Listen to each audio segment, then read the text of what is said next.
ನಮ್ಮ ಬಿಆರ್ಎಲ್ಸ್ ಹಚ್ಚ ಹಸಿರಗಿರಿ ಘಟ್ಟಗಳ ಕಣಿವೆ ನಮ್ಮ ಬಿಆರ್ಎಲ್ಸ್ ಅಂದ್ರೆ ತಪ್ಪಾಗ್ಲಾರ್ದು.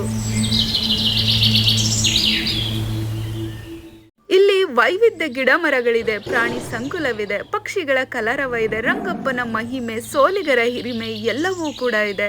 ಬಿಆರ್ಎಲ್ಸ್ ಅಂದ್ರೇನೆ ಸಾಕು, ಅದು ರಂಗಪ್ಪನ ಮಡಿಲು. ಅವನ ಭಕ್ತರಿಗಂತೂ ಅದು ಮನಮೆಚ್ಚಿದ ಜಾಗ. ಕಾಡು ಸುತ್ತ ಹುಡುಗರಿಗಂತೂ ಮರೆಯಲಾಗದ ಒಂದು ಜಾಲಿ ರೈಡ್. ಎಸ್, ನೀವೆಲ್ಲರೂ ಬಿಆರ್ಎಲ್ಸ್ ನ ನೋಡಿರ್ತೀರಾ. ಕೇಗುಡಿ ರೈಡ್ ಅಂತೂ ಮಿಸ್ ಮಾಡಿರೋಲ್ಲ. ಪ್ರತಿ ಸಾರಿಯೂ ಬಿಆರ್ಎಲ್ಸ್ ಹೋಗ್ತಾ ಇದ್ದ ನನಗೆ ಈ ಸಾರಿ ಕಂಡಿದ್ದು ಒಂದು ಕಾಫಿ ನಾಡಿನ ಹಾಗೆ. ಎಸ್, ನಾವೆಲ್ಲರೂ ಮಲೆನಾಡಿನಲ್ಲಿ ಅಂದ್ರೆ ಚಿಕ್ಕಮಗಳೂರಿನ ಸೈಡ್ ಅಲ್ಲಿ ಕಾಫಿ ಬೆಳೆಗಳನ್ನ ಬೆಳೆಯೋದು ನೋಡಿರ್ತೀವಿ. ಅಲ್ಲಿನ ಕಾಫಿ ವಿದೇಶಗಳಲ್ಲೂ ಕೂಡ ಪ್ರಸಿದ್ಧಿಯನ್ನ ಪಡೆದಿದೆ. ಆದ್ರೆ ನಮ್ ಚಾಮರಾಜನಗರದ ಈ ಬಿಆರ್ಎಲ್ಸ್ ಭಾಗದಲ್ಲಿ ಕಾಫಿ ಬೆಳೆಗಳಿದೆ. ಇದನ್ನ ನೋಡಿ ನನಗೆ ನಿಜವಾಗ್ಲೂ ಆಶ್ಚರ್ಯ ಆಯ್ತು. ಈ ಕಾಫಿ ಬೆಳೆಯ ಕಥೆಯನ್ನ ಹುಡುಕ್ತಾ ಹೊರಟ ನನಗ್ ಸಿಕ್ಕಿದ್ದು ಒಂದು ಅದ್ಭುತ ಹಾಗೂ ರೋಚಕ ದೊರೆಯ ಇತಿಹಾಸ.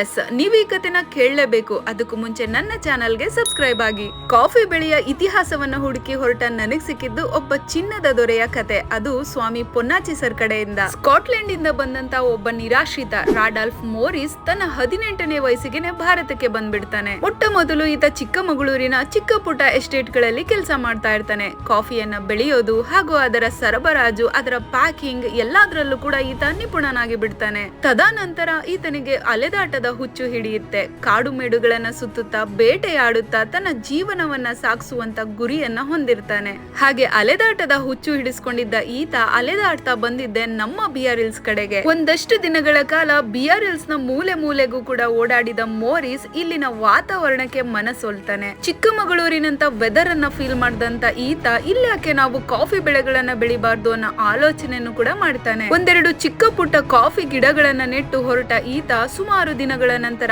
ಅದೇ ಜಾಗಕ್ಕೆ ಬಂದ್ ನೋಡ್ತಾನೆ. ಕಾಫಿ ಬೆಳೆಗಳು ಸಂಪಾಗಿ ಬೆಳೆದಿರ್ತವೆ. ಮೋರಿಸ್ಗೆ ಇದನ್ನ ನೋಡಿ ತುಂಬಾ ಆಶ್ಚರ್ಯ ಆಗುತ್ತೆ.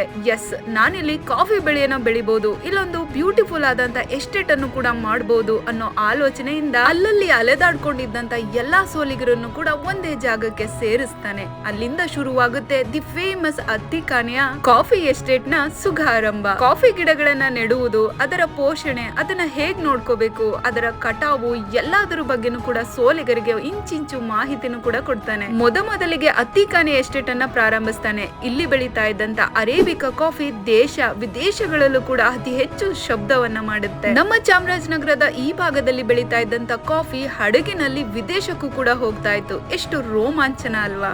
ಎಸ್, ಅದರ ಎಲ್ಲದರ ಕ್ರೆಡಿಟ್ಸ್ ನಮ್ಮ ಮೋರಿಸ್ ಸೇರುತ್ತೆ. ಕಾಫಿ ಬೆಳೆಯ ರಾಜ ಮೋರಿಸ್ಗೆ ಬೇಟೆ ಆಡೋದು ಅಂದ್ರೆ ವಿಪರೀತ ಹುಚ್ಚು. ಆದ್ರೆ ಹೋಗ್ತಾ ಹೋಗ್ತಾ ಈ ಕಾಡಿನಲ್ಲೇ ಒಬ್ಬನಂತಾದ ಮೋರಿಸ್ ಅತಿ ಹೆಚ್ಚಾಗಿ ಪ್ರಾಣಿಗಳನ್ನ ಪ್ರೀತಿಸೋದಿಕ್ಕೆ ಸ್ಟಾರ್ಟ್ ಮಾಡ್ತಾನೆ. ಬೇಟೆ ಆಡೋದನ್ನು ಕೂಡ ನಿಲ್ಸ್ಬಿಡ್ತಾನೆ. ಈತನ ಸಂಸಾರವೆಲ್ಲ ಇಲ್ಲೇ ಶುರುವಾಗುತ್ತೆ. ಕಾಲಕ್ರಮೇಣ ಈತನ ಮಗನ ಜನನ ಕೂಡ ಆಗುತ್ತೆ. ಅದು 1895ರಲ್ಲಿ. ಕಾಂಬ್ರೋಸ್ ಮೋರಿಸ್ ಈತನೇ ನೋಡಿ ಸೋಲಿಗ ಜನಾಂಗದ ನಿಜವಾದ ಉದ್ಧಾರಕ. ಈತನಿಂದ ಸೋಲಿಗರಿಗೆ ಹೊರ ಜಗತ್ತಿನ ಪರಿಚಯ ಆಗುತ್ತೆ. ಜೀವನ ಶೈಲಿನೇ ಡಿಫ್ರೆಂಟ್ ಆಗಿ ಚೇಂಜ್ ಆಗುತ್ತೆ. ಅವರ ಬದುಕು ತುಂಬಾ ಬ್ಯೂಟಿಫುಲ್ ಅನ್ಸೋದಿಕ್ಕೆ ಸ್ಟಾರ್ಟ್ ಆಗಿದ್ದೆ ಮೋರಿಸ್ ನಿಂದ.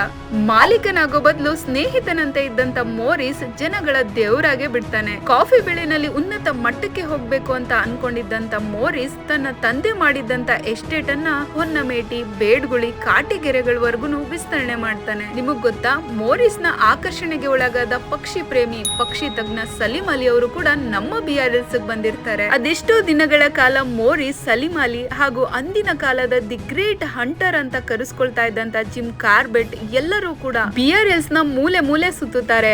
ಡಾಕ್ಯುಮೆಂಟ್ರಿ ಮಾಡ್ತಾರೆ, ಫೋಟೋಸ್ ಗಳು ತಗೊಳ್ತಾರೆ, ಬೇಟೆ ಆಡ್ತಾರೆ, ಒಳ್ಳೆ ಅಡುಗೆ ಮಾಡ್ತಾರೆ, ಸುತ್ತಾಡ್ತಾರೆ, ತಮ್ಮ ಅನುಭವಗಳನ್ನ ಪುಸ್ತಕ ರೂಪದಲ್ಲಿ ಹಂಚ್ಕೊಳ್ತಾರೆ. ಅಷ್ಟಲ್ಲದೆ ನಾವು ಹೆಮ್ಮೆ ಪಡುವಂತ ಇನ್ನೊಂದು ವಿಚಾರ ಅಂದ್ರೆ ನಮ್ಮ ಭಾರತದಲ್ಲಿ ಆನೆಗಳಿಂದ ಬೆಳೆಗಳನ್ನ ಸಂರಕ್ಷಿಸೋದಿಕ್ಕೆ ಮೊಟ್ಟ ಮೊದಲ ಬಾರಿಗೆ ವಿದ್ಯುತ್ ಬೇಲಿಯನ್ನ ಪ್ರಾರಂಭಿಸಿದಂತ ಕ್ರೆಡಿಟ್ಸ್ ಎಲ್ಲ ಮೋರಿಸ್ ತಲುಪುತ್ತೆ. ಅದು ನಮ್ಮ ಬಿಆರ್ಎಲ್ಸ್ ನಲ್ಲಿ. ಮೋರಿಸ್ ನ ಆ ಕಾಲದ ಜನರೆಲ್ಲ ಚಿನ್ನದ ದೊರೆ ಅಥವಾ ಬೆಳ್ಳಿಯ ದೊರೆ ಅಂತೆಲ್ಲ ಕರೀತಾ ಇದ್ರು.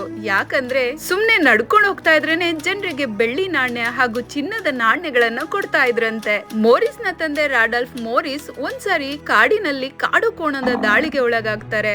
ಆ ದಾಳಿಯಿಂದ ಬಚಾವಾಗಿ ಬಂದಿದೆ ಒಂದು ಅವಿಸ್ಮರಣೀಯ ಅವಿಸ್ಮರಣೀಯ ಘಟನೆ. ಆ ಘಟನೆನಲ್ಲಿ ಮೋರಿಸ್ ನ ತಂದೆಗೆ ಒಂದು ಲಂಗ್ ಕೂಡ ಡ್ಯಾಮೇಜ್ ಆಗುತ್ತೆ. ಒಂದೇ ಒಂದ್ ಲಂಗ್ ಇಂದ ಇಡೀ ಜೀವನವನ್ನೇ ಕಳೀತಾರೆ ಮೋರಿಸ್ ನ ತಂದೆ ರಾಡಾಲ್ಫ್ ಮೋರಿಸ್. ಈ ಘಟನೆನ ಮರೆಯೋದಿಕ್ಕೆ ಆಗದೇನೆ ಮೋರಿಸ್ ನ ಹೆಂಡತಿ ಮಾಬೆಲ್ ಮೋರಿಸ್ ಘಾಟಿ ಬಸವ ಅನ್ನೋ ಒಂದು ಸ್ಮಾರಕ ದೇವಸ್ಥಾನವನ್ನು ಕಟ್ಟಿಸ್ತಾರೆ. ಅದು ಸ್ಟಿಲ್ ಬೇಡ್ಗುಳಿನಲ್ಲಿದೆ. ಕಾಲಕ್ರಮೇಣ ಎರಡನೇ ಮಹಾಯುದ್ಧ ಆಗುತ್ತೆ. ತನ್ನದೇ ಆದಂತ ವೈಯಕ್ತಿಕ ಕಾರಣಗಳಿಂದ ಇಲ್ಲಿನ ಎಲ್ಲಾ ಎಸ್ಟೇಟ್ ಗಳನ್ನ ಟಾಟಾ ಕಂಪನಿಗೆ ಬರೆದು ಬಿಡ್ತಾರೆ. ಆ ಸಮಯದಲ್ಲಿ ಚಾಮರಾಜನಗರದ ಬಿಆರ್ಎಲ್ಸ್ ಭಾಗದಲ್ಲಿ ಇದ್ದಂತ ಎಷ್ಟೋ ಸೋಲಿಗರು ಕಾಫಿ ಪ್ಲಾಂಟರ್ ಗಳು ಕೂಡ ಆಗ್ಬಿಡ್ತಾರೆ. ತದನಂತರ ಮೋರಿಸ್ ಈ ದೇಶವನ್ನೇ ಬಿಟ್ಟು ಹೋಗ್ತಾರೆ. ಕಾಫಿ ಬೆಳೆಗಳ ಕೆಲಸವನ್ನ ಇಲ್ಲಿನ ಜನರೇನೆ ಕಂಟಿನ್ಯೂ ಮಾಡ್ತಾರೆ. ಹೀಗೆ ಮೋರಿಸ್ ಅನ್ನು ಮರೆಯಲಾಗದ ಚಿನ್ನದ ದೊರೆ, ಬೆಳ್ಳಿಯ ದೊರೆ ನಮ್ಮ ಬಿಆರ್ಎಲ್ಸ್ ಗೆ ಕಾಫಿ ಬೆಳೆಯನ್ನ ತಂದು ಇದನ್ನ ಕಾಫಿ ನಾಡಾಗಿ ಮಾಡ್ತಾರೆ. ಇವತ್ತಿಗೂ ಕೂಡ ಅತ್ತಿಕನೆ ಎಸ್ಟೇಟ್ ಅಲ್ಲಿ ನಾವು ಮೋರಿಸ್ ನ ರಿಲೇಟೆಡ್ ಎಷ್ಟೋ ಫೋಟೋಸ್ ಗಳನ್ನ ನೋಡಬಹುದು. ಆತ ಯೂಸ್ ಮಾಡ್ತಾ ಇದ್ದಂತ ಎಷ್ಟೋ ವಸ್ತುಗಳನ್ನು ಕೂಡ ನೋಡಬಹುದು. ಆತನ ಫ್ಯಾಮಿಲಿಗೆ ಸಂಬಂಧಪಟ್ಟಂತಹ ಎಷ್ಟೋ ಜನರ ಸಮಾಧಿಗಳು ಕೂಡ ಇವತ್ತಿಗೂ ಎಸ್ಟೇಟ್ ಹತ್ರ ಇದೆ. ಆದ್ರೆ ಯಾರಿಗೂ ಕೂಡ ಪರ್ಮಿಷನ್ ಸಿಗೋದಿಲ್ಲ. ಹೀಗೆ ನಮ್ಮ ಸುಂದರ ಚೆಲುವ ಚಾಮರಾಜನಗರದಲ್ಲಿ ಅದು ಬಿಆರ್ಎಲ್ಸ್ ನಲ್ಲಿ ಕಾಫಿ ಬೆಳೆಗಳು ಶುರುವಾಗಿದ್ದು ಈ ನಾಡು ಕಾಫಿ ನಾಡಾಗಿದ್ದು. ನಿಮ್ಗೇನಾದ್ರೂ ಈ ವಿಡಿಯೋ ಇಷ್ಟ ಆಗಿದ್ರೆ ಲೈಕ್ ಮಾಡಿ. ಇದರ ಬಗ್ಗೆ ಹೆಚ್ಚಿನ ಮಾಹಿತಿಗಾಗಿ ನೆಕ್ಸ್ಟ್ ವಿಡಿಯೋಗೆ ವೇಟ್ ಮಾಡಿ.